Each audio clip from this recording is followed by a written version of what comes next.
भगवान की ओर वापस जाएं। प्रभुपाद वाइस की परिभाषा और उसका दायरा। Back to godhead volume 03 P12 1956। सर्वोच्च न्यायालय के विद्वान अधिवक्ताओं में से एक हमारे आदरणीय मित्र श्री बिशन प्रसाद माहेश्वरी ने हमें वाइस और इसकी शक्ति के विशेष संदर्भ में फलदायी कार्रवाई के सिद्धांत पर कुछ लिखने का अनुरोध किया है।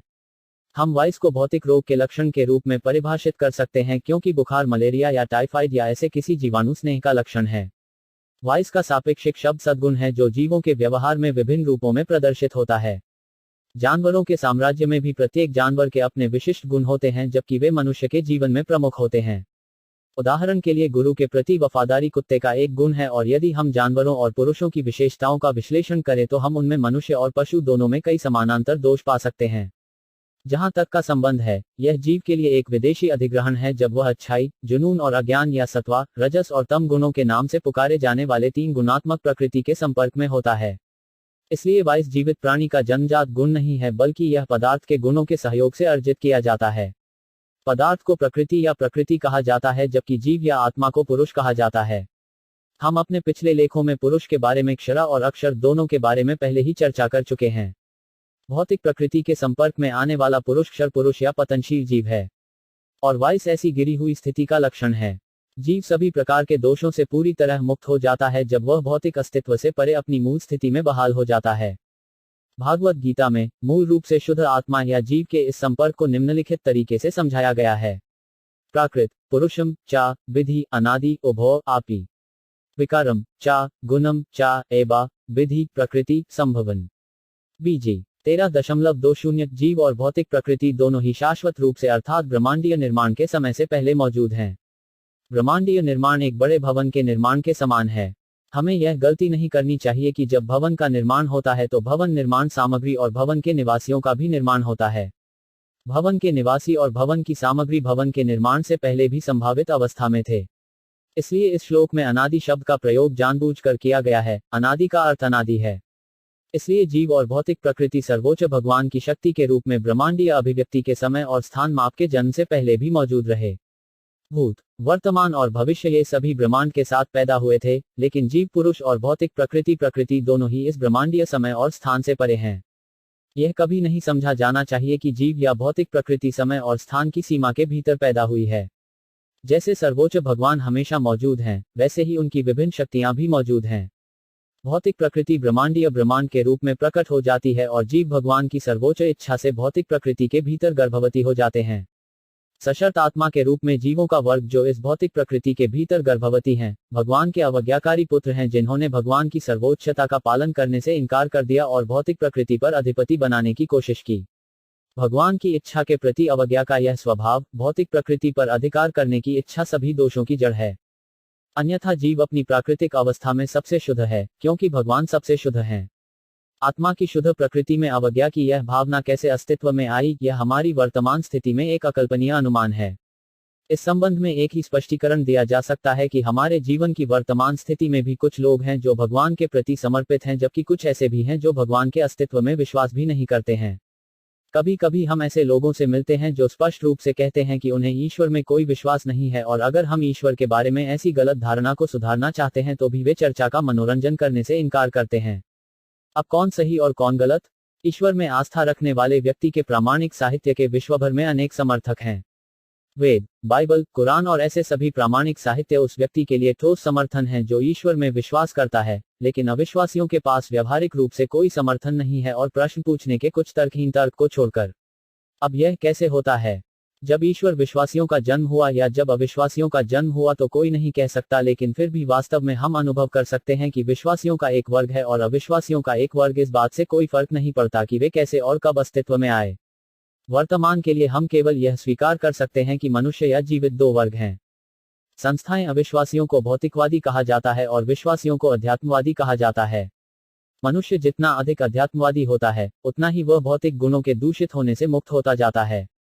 भौतिक गुण अपनी विविध डिग्री में सभी दोष हैं, जबकि आध्यात्मिक गुण आत्मा के जन्मजात गुण हैं जो भौतिक संसार में भौतिक दोषों के संपर्क में गुणों के रूप में प्रदर्शित होते हैं। अन्यथा सभी गुण सभी आध्यात्मिक हैं और वे हमेशा मौजूद हैं। प्रेत आत्मा विकारों को विकार या विक्षोभ के रूप में वर्णित किया गया है। जब कोई व्यक्ति बुरी आत्मा से ग्रसित हो जाता है और उससे प्रेतवाधित हो जाता है तो उस व्यक्ति का मस्तिष्क विक्षिप्त हो जाता है और विक्षिप्त अवस्था के पागलपन में एक व्यक्ति अपनी प्राकृतिक स्थिति में उसके लिए कई अप्राकृतिक कार्य कर सकता है। हत्या, अपहरण, दूसरे घर में आग लगाना, चोरी करना, झूठ बोलना, छल करना आदि विकारों का सिद्धांत है। और बड़े मनोचिकित्सकों के अनुसार ये विकार पागलपन की स्थिति में किए जाते हैं। मिस्र पर वर्तमान आक्रमण दूसरों के घरों में आग लगाने का एक कार्य है और हम इसे पागलपन की स्थिति में बुराई का कार्य मानते हैं। हमलावरों की इस पागलपन की स्थिति को लॉर्ड रसेल ने भी स्वीकार किया है। इसे माया कहते हैं। माया का अर्थ है मायावी ऊर्जा, और जब कोई व्यक्ति मायावी ऊर्जा से बहुत अधिक मोहित हो जाता है तो वह केवल दोष और दोष ही नहीं कर सकता है। भगवद गीता में मायावी शक्ति कैसे काम करती है इसकी व्याख्या इस प्रकार की गई है। कार्य, करण, कार्तित, हेतु, प्रकृति, उच्चचते, पुरुष, सुखा, दुखनम, भक्तित, हेतु, उच्चचते। भगी 13.21 कार्य या तैयार शरीर जो एक जीव को उसके शुद्ध आत्मा के आवरण के रूप में मिलता है, प्रकृति के नियमों द्वारा बनाया गया है। करण या इंद्रियां और मन भी भौतिक प्रकृति की उपज हैं और इसलिए वह इन सभी इंद्रियों का कारण है। कर्तृत्व या क्रियाओं का नियंत्रण भी प्रकृति द्वारा किया जाता है। खगोल विज्ञान में वर्णित ग्रहों की क्रियाएं भौतिक प्रकृति के कुछ नियंत्रण या कर्तृत्व हैं। प्रकट शास्त्रों में हम पाते हैं कि विभिन्न देवताओं का नियंत्रण है जिन्हें हम देवता के नाम से भगवान कहते हैं, यहाँ तक कि हमारी पलकों की गति पर भी। तो यह नियंत्रण भी प्रकृति ने अपने कड़े कानूनों से बनाया है। कोई भी जीव वैज्ञानिक ज्ञान की उच्चतम पूर्णता से भी ऐसे नियमों को नहीं बदल सकता। सांसारिक वैज्ञानिक का तथाकथित वैज्ञानिक ज्ञान विभिन्न प्रकार के भ्रम हैं जो बद्ध जीवों पर आध्यात्मिक से भ्रमित करने के लिए हैं, जो अस्तित्व की शुद्ध अवस्था से गिर गए हैं, और इस तरह के भ्रामक वैज्ञानिक ज्ञान केवल हमारे भौतिक अस्तित्व की अवधि बढ़ाने में हमारी सहायता करते हैं। तथाकथित वैज्ञानिक ज्ञान को भौतिक प्रकृति पर अधिकार करने की इच्छा से प्रेरित किया जाता है जो ऊपर वर्णित सभी दोषों का मूल कारण है। तो प्रकृति उपरोक्त सभी अवस्थाओं अर्थात भौतिक शरीर, इंद्रियों और नियंत्रण का कारण है, और पुरुष स्वयं को प्रकृति के नियमों में रखने का कारण है। इस कारण से भौतिक शरीर, मन और जीवन की स्थितियों के कारण पुरुष को जीवन के 3 गुना दुखों का सामना करना पड़ता है। इस तरह के नियमों द्वारा पुरुष कैसे दुख और सुख का अनुभव करता है, निम्नलिखित उदाहरणों में समझाया गया है। एक राज्य का नागरिक राज्य की सभी सुविधाओं का लाभ लेने के लिए पूरी तरह से स्वतंत्र है क्योंकि राज्य उसके कल्याण के लिए ही है। लेकिन उसे कभी कभी उसके द्वारा किए गए कुछ आपराधिक अपराधों के लिए पुलिस लॉक में देखा जाता है। नागरिक की इस आपराधिकता के लिए राज्य जिम्मेदार नहीं है। राज्य न तो किसी को अपराध करना सिखाता है और न ही किसी को आने और जेल की कोठरियों को भरने के लिए आमंत्रित करता है। इसके विपरीत राज्य नागरिक को आपराधिक गतिविधियों से बचना सिखाता है, उसे शिक्षा, व्यवसाय, व्यापार, उद्योग और अन्य नागरिक गतिविधियों के लिए पूरी सुविधा देता है। कल्याणकारी राज्य कभी भी नागरिक के दुख के लिए नहीं होता है, लेकिन अगर नागरिक जेल में या पुलिस लॉकअप में पीड़ित होता है तो यह कभी भी गलत नहीं समझा जाना चाहिए कि ऐसी विसंगतियों के लिए राज्य के कानून जिम्मेदार हैं। राज्य का नियंत्रण वहां है और फिर भी नागरिक अपने भविष्य के दर्द या सुख के लिए कार्य करने के लिए स्वतंत्र है। कानून की अज्ञानता कोई बहाना नहीं है और इसलिए यदि किसी व्यक्ति को उसकी अज्ञानता के लिए पुलिस लॉक के तहत रखा जाता है तो राज्य इसके लिए कभी भी जिम्मेदार नहीं होता है, लेकिन आदमी अपनी अच्छी समझ का उपयोग करके अपने कार्यों को सुधार सकता है। इसलिए यह निष्कर्ष निकाला जा सकता है कि जीवों के कष्ट या पीड़ा विभिन्न प्रकार के दोषों के कारण होते हैं और दोष अज्ञान के कारण होते हैं। अज्ञान की विधा को तमगुण या जीवन का अंधकार कहा जाता है। एक जीव जितना अधिक अज्ञान के ऐसे अंधकार में डाला जाता है, उतना ही वह भौतिक नियमों की शर्तों के अधीन होता है। दूसरे दिन हम सोवियत भूमि में इस प्रकार पढ़ रहे थे, ब्रह्मांड की शुरुआत के बाद से सूर्य पृथ्वी की सतह पर भारी मात्रा में गर्मी बहा रहा है। यदि इस ऊष्मा का उचित उपयोग किया जाए तो यह पृथ्वी का चेहरा बदलने में सक्षम है। इस दिशा में अब तक मनुष्य का प्रयास बहुत सफल नहीं रहा है। प्रकृति थोड़ी अधिक सफल रही है। इसने इस ऊर्जा के एक भाग को लकड़ी, कोयला, तेल आदि के रूप में छुपाया। एक अन्य भाग का उपयोग इसके द्वारा वर्षा करने, हवा को प्रवाहित करने और हजारों अन्य काम करने के लिए किया जाता था। लेकिन इस प्रकार उपयोग की गई ऊष्मा की मात्रा सूर्य द्वारा छोड़े गए कुल ताप का केवल 1% थी। बाकी 99% बस बर्बाद हो गया और किसी भी उपयोगी उद्देश्य को पूरा नहीं किया। जब से मनुष्य इस ग्रह की सतह पर प्रकट हुआ है, तब से वह गर्मी के इस विशाल द्रव्यमान का उपयोग करने का सपना देख रहा है। आदिम मनुष्य इसका उपयोग सर्दी की कड़वी सर्दी के दौरान अपने शरीर को गर्म करने के लिए करता था। जब उन्होंने कृषि शुरू की तो उन्होंने इसका इस्तेमाल मकई सुखाने और कुछ अन्य छोटे काम करने के लिए किया। जैसे जैसे प्राकृतिक घटनाओं के बारे में मनुष्य का ज्ञान बढ़ता गया, वैसे वैसे सौर ताप का उपयोग करने की उसकी इच्छा भी बढ़ती गई। अभी मनुष्य का सदियों पुराना सपना साकार होने लगा है। आदि जैसा कि हमने पहले चर्चा की थी कि एक जीव के भौतिक अस्तित्व के दुष्चक्र का मूल कारण भगवान के संबंध की विस्मृति और भौतिक प्रकृति पर इसे प्रभुत्व करने की इच्छा है। इस तथ्य की पुष्टि रूसी अखबार के उपरोक्त लेखों में होती है।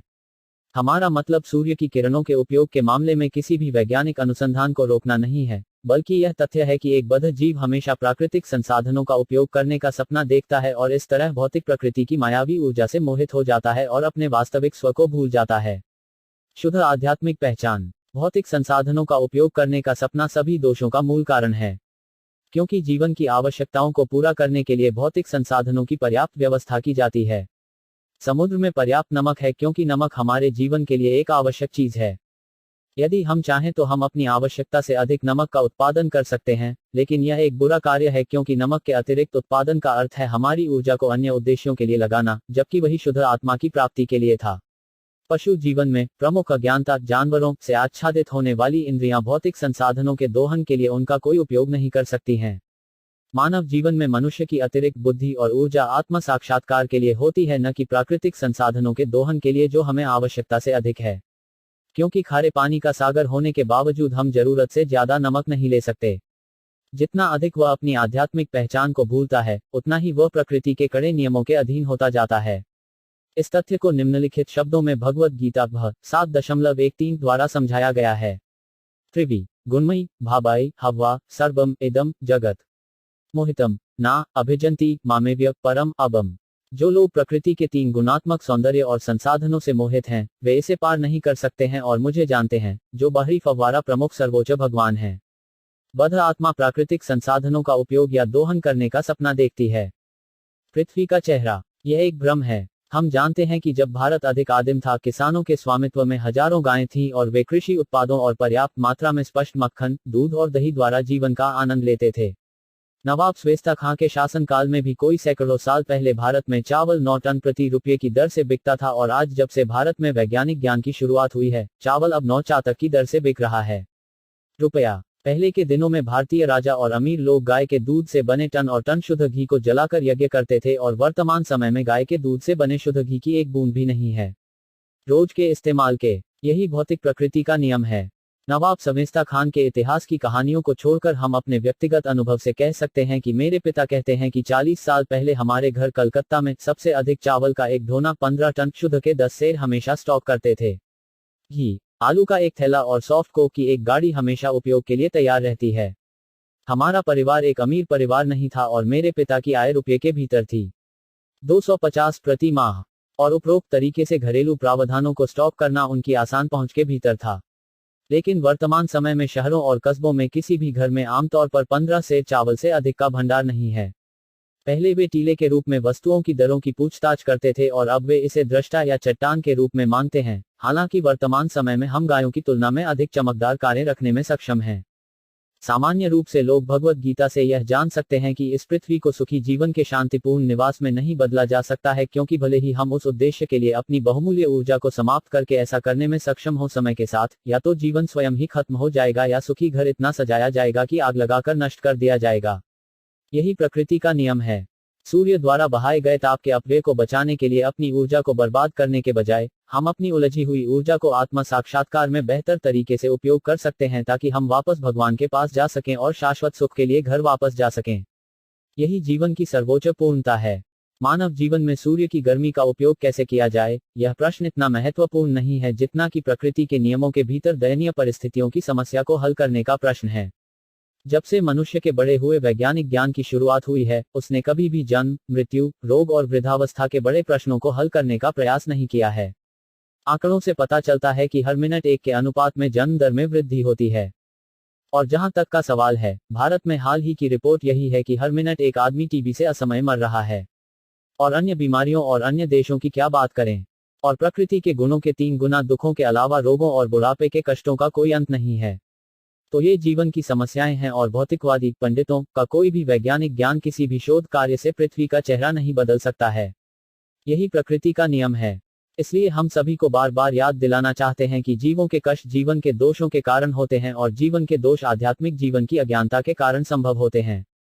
भौतिक प्रकृति के संपर्क में जीव के कष्ट कैसे शुरू होते हैं, इसका वर्णन भगवद गीता में इस प्रकार किया गया है। पुरुष प्रकृतिस्थ हाय भुंक्ते प्रकृतिजन गुणान। कर्णम, गुना, संग, आशया, सद, असद, जन्म, योइंशु। क्षर पुरुष या भ्रष्ट जीव, जो अनादिकाल से भगवान के साथ संबंध के आध्यात्मिक जीवन की अज्ञानता के कारण प्रकृति के प्रभाव के लिए अतिसंवेदनशील है, को लगातार सपने देखने के लिए भौतिक प्रकृति के साथ संबंध बनाने के लिए मजबूर किया जाता है कि इसे कैसे नियंत्रित किया जाए। प्रकृति के संसाधनों पर उत्शोषक उद्देश्य में वह प्रकृति के जाल में फंस जाता है और इस प्रकार सूर्य की ऊष्मा ऊर्जा का उपयोग करने के बजाय वह भौतिक प्रकृति के गुणों के अधीन और उपयोग हो जाता है। और भौतिक प्रकृति के इस तरह के संबंध के कारण जीव प्राकृतिक नियमों के प्रबंधन द्वारा जीवन की विभिन्न प्रजातियों में अपना जन्म लेने के लिए मजबूर होता है। जो अच्छाई की गुणवत्ता के साथ जुड़ता है उसे जीवन की उच्च स्थिति में पदोन्नत किया जाता है या उसे मौका दिया जाता है पृथ्वी से भी ऊंचे और श्रेष्ठ ग्रहों में जन्म लेते हैं। जो लोग रजोगुणों से जुड़ते हैं वे इस पृथ्वी की सीमा के भीतर मध्यम वर्गीय परिवार में रहते हैं या इससे थोड़ा अधिक, लेकिन जो अज्ञानता के गुण से जुड़ते हैं उनका बिल्लियों और कुत्तों की प्रजाति में जाना निश्चित है या सुअरों और बकरियों का जो एक रसातल दयनीय जीवन जी रहे हैं। मनुष्य पाप करने का सपना क्यों देखता है? प्रकृति के नियमों का उल्लंघन पाप करना है। मानव जीवन केवल अपनी आध्यात्मिक पहचान को साकार करने और उसके कार्यों को उसी तरह निर्देशित करने के लिए है। इस प्रकार का मानव जीवन कर्मयोग, ज्ञानयोग या भक्ति योग की प्रक्रिया में निर्देशित किया जा सकता है। यही भगवत गीता की शिक्षा है। यदि आप सूर्य की गर्मी का उपयोग करने का सपना देखने जैसी रचनात्मक ऊर्जा के प्रति प्रबल हैं, तो इसे करें, लेकिन यह भगवान की सेवा के लिए करो, न कि अपनी इंद्रिय तृप्ति के लिए। वही कर्मयोग कहलाता है। यदि आप बहुत अधिक दार्शनिक रूप से सट्टा प्रक्रिया के लिए तैयार हैं, परम सत्य को जानकर करो, लेकिन इसे अंततः सर्वोच्च भगवान को जानने के लिए करें जैसे वे हैं। और यदि आप पहले से ही भगवान के प्यार के लिए इच्छुक हैं, तो कृपया उनकी दिव्य प्रेमपूर्ण सेवाओं से इसे बढ़ाएं और भौतिक शरीर के इस बंधन को छोड़ने के तुरंत बाद भगवान के राज्य में प्रवेश करें। किसी भी मामले में मायावी ऊर्जा के शुतलेख के साथ असहयोग करें जिसने हमें इंद्रिय तृप्ति की कुंडलियों से घेर लिया है। भगवान की सेवा के लिए फलदायी कर्म के परिणाम का बलिदान करने का प्रयास करें और यह आपको दुष्परिणामों की पापपूर्ण प्रतिक्रियाओं से बचाएगा। यदि आप व्यवसायी, प्रशासक, व्यवसायी या मजदूर हैं तो जितना हो सके भगवान की सेवा में खर्च करने का प्रयास करें, लेकिन अपनी कमाई को इंद्रिय तृप्ति के लिए खर्च न करें। इंद्रिय तृप्ति ही समस्त दोषों का आधार है और भगवान की सेवा कर्मफल की प्रतिक्रिया का प्रतिकार करना है। अच्छे काम के हमारे सट्टा पदनामों का कोई मूल्य नहीं है जब तक कि यह प्रभु की सेवा के लिए नहीं किया जाता है। परोपकार की झूठी भावना से मोहित न हो और बकरी नारायण या मुर्गी नारायण के बलिदान पर दरिद्र नारायण की सेवा का प्रदर्शन करें। यदि आप वास्तव में नारायण की अवधारणा रखते हैं तो आप सभी जीवों को अपने भाई के रूप में महत्व में समान पाएंगे। भगवत गीता की शिक्षाओं के अनुसार यह पंडित की निशानी है। एक पंडित वास्तविक अर्थों में जीव के मूल्यांकन में कोई भेदभाव नहीं करता है। वह सबको समान रूप से देखता है। वह बकरियों और गायों के लिए एक बूचड़खाना नहीं रखता है और अपने साथी भाई की खुशी के लिए योजना बनाता है। वह व्यक्ति को दोषों के मार्ग या अज्ञान के मार्ग पर ले जाएगा। इसलिए यदि हम हत्या, चोरी, अपहरण, चोरी, धोखाधड़ी, मिलावट और कई अन्य छोटी छोटी चीजों जैसे दोषों की ताकतों को कम करना चाहते हैं, तो हमें भगवान का भक्त बनना होगा और इस तरह अपनी दिव्य शक्तियों को निष्क्रिय करने का प्रयास करना होगा। हम में से प्रत्येक में वापस भगवान के पास जाने के उद्देश्य से।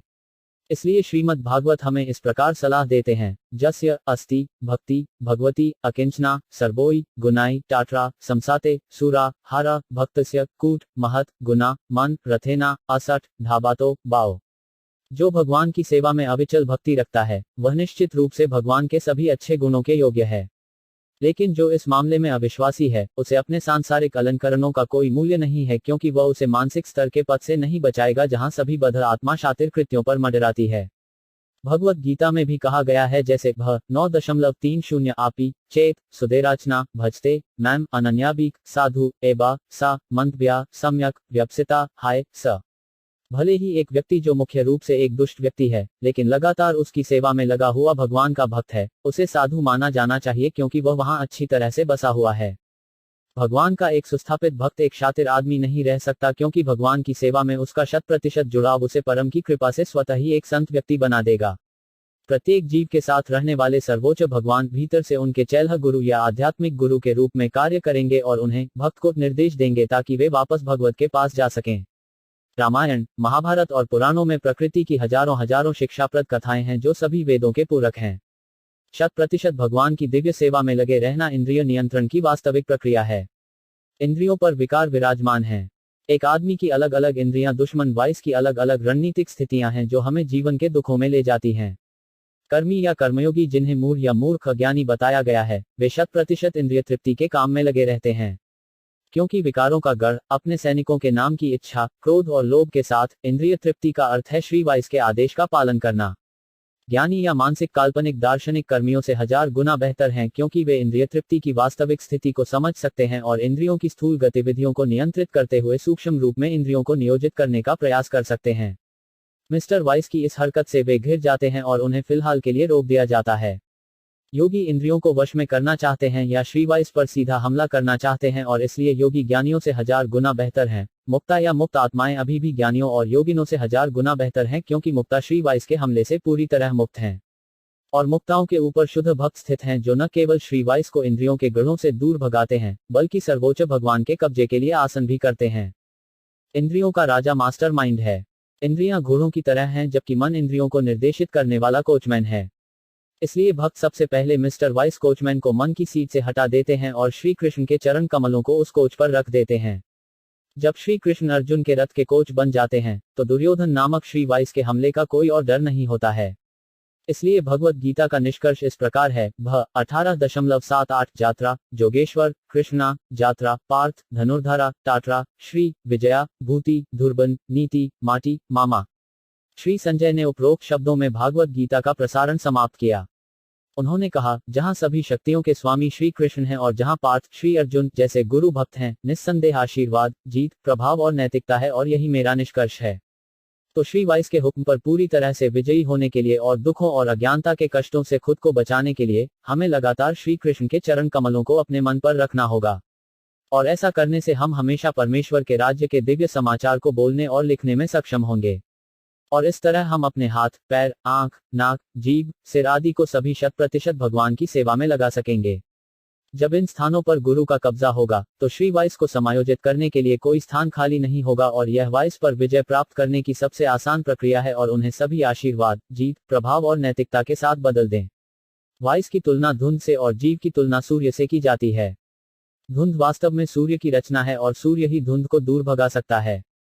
कोहरे को दूर करने के लिए सूर्य को अपनी गर्मी का तापमान थोड़ा और बढ़ाना पड़ता है, और उसी तरह जीव को अपनी आध्यात्मिक गर्मी को बढ़ाने के लिए वाइस की धुंध को दूर करना पड़ता है। जब कोहरा हटा दिया जाता है, तो सूर्य अपनी पूर्ण विकसित किरणों में दिखाई देता है, और उसी तरह जब विकारों को हटा दिया जाता है, तो जीव अपनी पूर्ण पवित्रता में दिखाई देता है।